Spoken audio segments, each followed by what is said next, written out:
Mantén un fío continuo ao verterse o que é indicativo da autenticidade. Trátase do mel producido por un apicultor no Sabiñao distinguido coa medalla de ouro á calidade nos premios internacionais de París que figuran entre os máis prestixiosos do mundo. Por se fose pouco, é o único mel avalado con 3 dos principais selos de calidade do noso país. Cada un deles, pois, a verdad que aportan o seu grande area, non? Son moi importantes e nós, por exemplo, estamos na IXP, Mel de Galicia, estamos en artesanía alimentaria, a Cacal, e estamos en Galicia Calidade, non? E estar nos tres selos che dá unha garantía, non? Eles che exigen que tes que cumplir certas normas. Son selos que certifican que se trata de auténtico mel galego e que ademais é un produto artesán de calidade. É dicir, o contrario do que viña ocorrendo cos meles importados, que agora están obrigados a indicar no etiquetado a porcentaxe de cada país de procedencia. Saliu un estudio fai medio mes que na superficie, nas grandes áreas comerciais, os meles que había, o 90 e pico por cen, estaban adulterados. E pois, xa vos podes imaginar, para nós eso, pois, en certo modo, eu creo que estamos enganando o consumidor.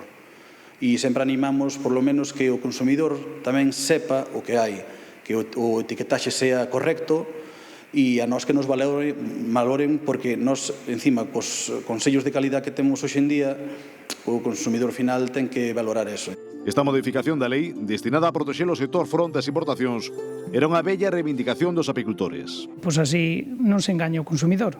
Se alguén quere comprar un mel que leve o 99% de mel de outro país, sábeo, non é engañado. Entonces, se o quere comprar está no seu dereito e, ademais, cada un ten que mirar o seu interese. Outra novidade é que deixa de existir a categoría de mel filtrado. De retirárselle unha parte importante de pole, reservarase para uso industrial e non poderá venderse directamente ao consumidor.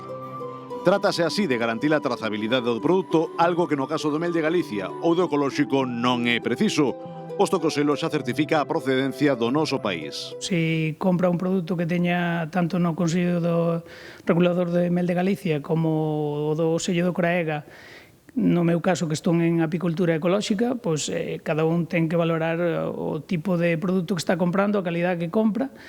Entonces, pois xa valora o que quere comprar e polo menos non está engañado. Un produto, o mel, que está recomendado para todo o mundo, salvo en caso de diabetes, debido ás súas propiedades inmunolóxicas. O mel, en principio, é bon, sobre todo polos micronutrientes que ten. Vale? É bastante rico en minerais, en antioxidantes e en moléculas que poden resultar pois eso, tanto antimicrobianas como antiinflamatorias.